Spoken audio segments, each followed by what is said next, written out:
The big test for the 3-0 Seattle Seahawks. Going to Detroit on Monday Night Football and playing in a cool iced out uniform game. All whites for the Seahawks, the all blacks for the Lions. This game means a lot to me as a Seahawks fan. And it doesn't necessarily mean that I specifically will look at it as the importance of a win versus loss. It's really important just to see how is this team playing and like what are they doing successfully against a team like the Lions, a team that should be a counterpart as a contender in the NFC. Because a lot of times we look at games as wins versus losses. And it's true, especially when you play bad, but you get the win. You just say, well, we won, right? I think we played a decently poor game. Not a poor game. We had ups and downs against the Patriots. We only beat the Broncos by a few points, despite, a team that we probably a lot better than, but there was a lot of ups and downs. The offensive line hasn't been perfect. Yet, when you win those games, you just look at it and say, we won. And of course you do. When it's a game that is just won or lost by, by a few points, when you lose, it's a big deal. When you win, it's we won. It doesn't matter. But I think in a big game like this against the Detroit Lions, I'm looking a little deeper than just the win versus loss column. I'm looking at the Detroit Lions as a team that is one of the top contenders in the NFC, a team that made the NFC Championship game last year. I was going through this on our Seattle ONTAP Seahawks podcast with my brother. You can find the link in the description. It's at Seattle ONTAP on all platforms, including YouTube. We were talking about the NFC. Right now, the Commanders are first in their division, and then the Eagles. Do either of those teams strike me as right now teams that are playing extremely, extremely well? Commanders played well on Monday Night Football, but they're not a Super Bowl contender in year one. I mean, I don't think they've had a turnover this year, and that's not going to happen in every game. There's going to be some games where it doesn't work out exactly to plan, especially with a rookie quarterback and a first-year head coach. But they're good, don't get me wrong. Eagles don't scare me as much as they did 2 years ago. The Cowboys don't scare us as much as we thought. The South has the Falcons and the Buccaneers and the Saints. I think the Saints came back down to earth, and they're going to continue to. The Bucs, I think, are what the Seahawks have been the last few years, a 9-8 type of team. And the Falcons, we'll see what happens with Kirk Cousins. I actually think they're really good, and they might end up being one of those contenders in the NFC. And you got the Lions, Vikings, and Packers.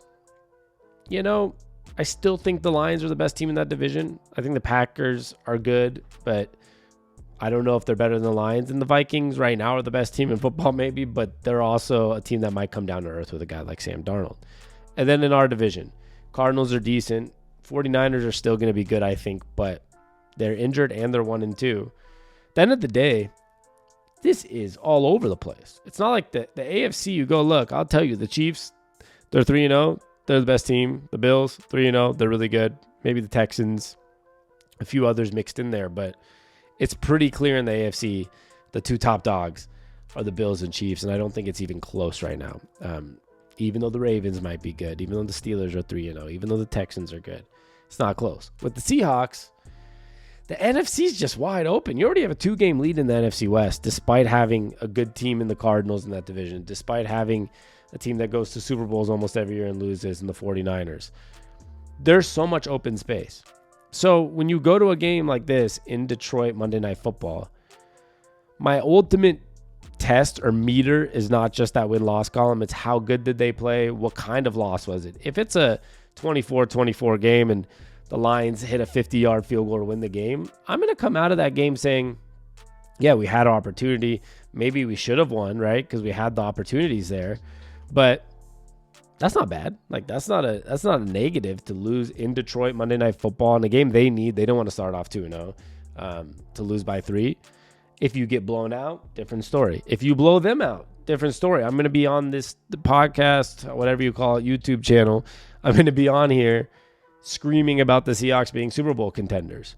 But it's not about the win-loss. It's about how they play. If that defense looks as good as it's been looking against an offense like Detroit, I'll be very happy. And against a coordinator that they have, I'll be very happy.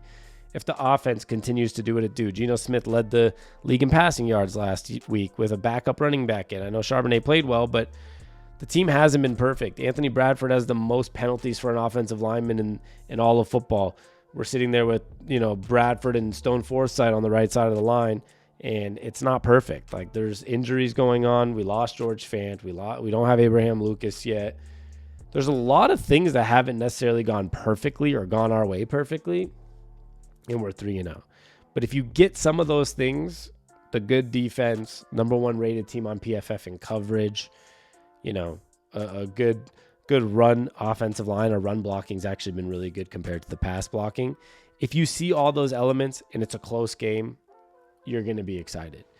But now the big question is, okay, I say I'm not going to be, I'm not going to be super bummed if we lose a close game. I'll just say impressive run by the Seahawks, not bad, good for them. I'll use all the positive adjectives in terms of, hey, it could have been worse. We went to Detroit and had a close game. Not too bad. But if they win, like I said, I'm going to be yelling from the mountaintop, we might have a Super Bowl contender. And I brought this up on our podcast from operations.nfl.com. I'll throw it up on the screen. This was based from 2021 when they changed the 17-game, 7-playoff team schedule. It's important to look at because it's the 17-game percentages, not... I think on last week on this channel, I talked about the 60-something% chance if you start 3-0 to make the playoffs. That's since 1990. This is a chart that gives you, from NFL.com, that gives you a percentage of NFL teams that will make the playoffs by record using a 17-game schedule and 17 playoff scenarios. So it's actually higher chances than the 3-0 that I talked about last week. Teams, and I think it was like 64.3% of teams, or 63.8 since 1990 that started out 3-0 make the playoffs. But a lot of those years, except for the last 3 years, was a 16-game, 6 teams in each conference. Now we have an extra game and an extra team. According to the NFL.com charts, 3-0 teams, which we're at, have a 76% chance of making the playoffs. When you go up to 4-0, 85% chance to make the playoffs. 85. I mean, we're talking about a situation where we're looking at a really high number. I mean, 5-0 is 91, 6-0 is 95. It gets higher and higher. Now, losing this week would still put us 3-1, puts you at a 67% chance. And this season's not just about making the playoffs. I want to go deep in the playoffs if we're that good of a team. If we're good enough to make the playoffs, I want to see us excel and move forward in the playoffs. But the point more is, you have an 85% chance of making the playoffs if you start 4-0. It tells you something about teams that are 4-0. If you start off 4-0, I don't care about the schedule. I don't care, the Seahawks played the Dolphins and the Broncos and the Patriots, with everyone saying this week, you guys didn't play anyone. Well, if you go to Detroit on Monday Night Football against the Lions, a team that made it to the NFC Championship game last year, a team that has Super Bowl aspirations this year, and you beat them at home, national television, primetime game, Monday night to start the season 4-0, and your playoff odds are at 85%, I'm pretty certain you're going to look back and say, hey, I guess it didn't matter who they played. I mean, shoot, they're 4-0. This team's... There's an 8.5 out of 10 chance that this team is in the playoffs. And moving forward, this win would be huge because if you win this game, you get the Giants next at home. A very winnable game. You might have a chance to start 5-0. And that changes everything. I mean, like, if you start off 5-0, you'd have to have a major collapse to... you can go 5-7 the rest of the year and you're a 10-7 team. But the schedule does get harder. You have the 49ers on Thursday Night Football after that Giants game. So at Lions, Giants, 49ers on Thursday night. And then you go at Falcons, who are good, and then the Bills at home. You get a little gap week with the Rams unless they're healthy, but then you're at 49ers. You're at the Jets. You're at the Cardinals. And you have the Cardinals at home the week before the Jets. Packers, Vikings. All those teams are good.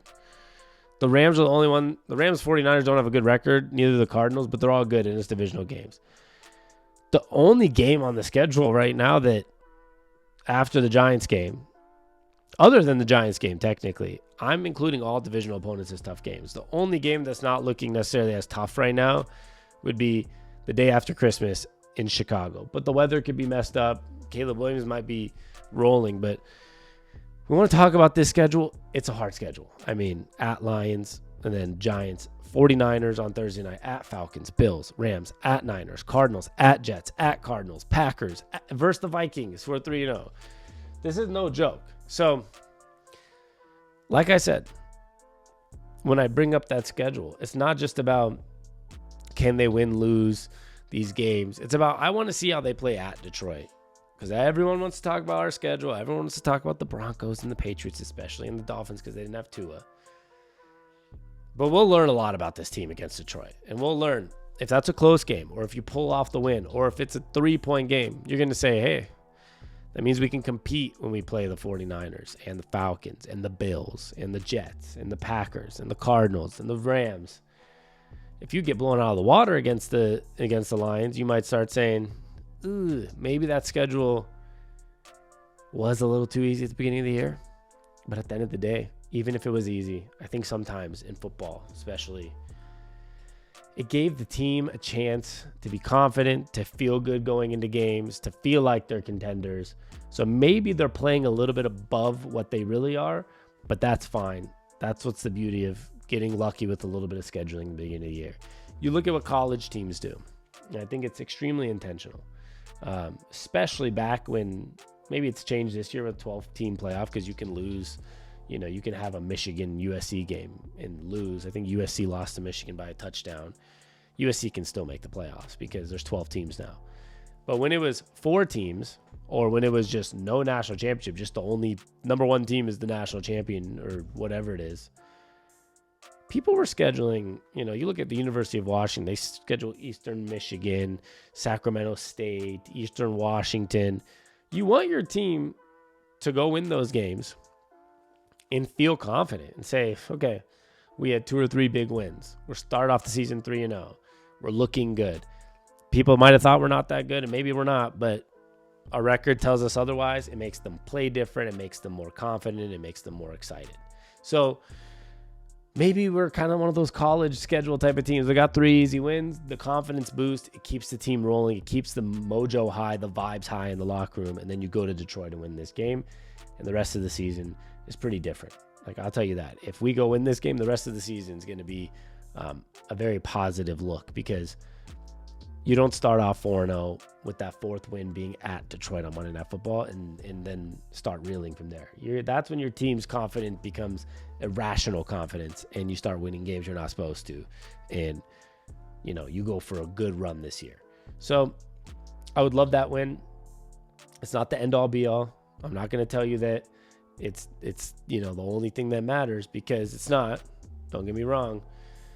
It's just important to see how they're going to play, how they're going to show up, how they're going to look. And that's the biggest key. So let's keep our fingers crossed. Let's get a win and let's hope for health. I will say the Friday player report, as I'm recording this at 2:00 on a Friday, the only did not participate, which I think a few of them might not play, but did not participate was Jerome Baker, Boye Mafe, Byron Murphy, Leonard Williams, and Uchenna Nwasu. Yes, that's concerning because we're talking about 5 of our most important, 5 out of 7 of our most important defensive players do not participate, but that doesn't mean they're all not playing. You know, I think Leonard Williams and Byron Murphy might be trending towards not playing, but you know, you had Uchenna Nwasu be a full-time participant. Boye Mafe's had his knee problem for 2 weeks and still played. And then you got some positives, limited in practice. Kenneth Walker, at least he's back on the field, you know, at practice. At least Nwasu was back on the field even though he didn't practice today. There's some positives there, you know, having some of those guys. Tyrell Dotson practiced, limited, but he practiced. He wasn't out. So we'll see. At the end of the day, you're always going to get so many of the limited practice, and nobody's labeled it as out yet, but one of the bigger concerns might be Leonard Williams, Byron Murphy, guys like that not being able to play. But let's keep our fingers crossed on the injury report. Maybe that extra day, extra practice Saturday, test it out. You have a travel day on Sunday and you don't play till Monday. Maybe, just maybe, it gives you an extra day to get a guy like Kenneth Walker ready or a guy like Leonard Williams ready. So fingers crossed. Let's go beat Detroit and let's make this season a special one, hopefully. I love y'all, and we'll be back next time. Peace.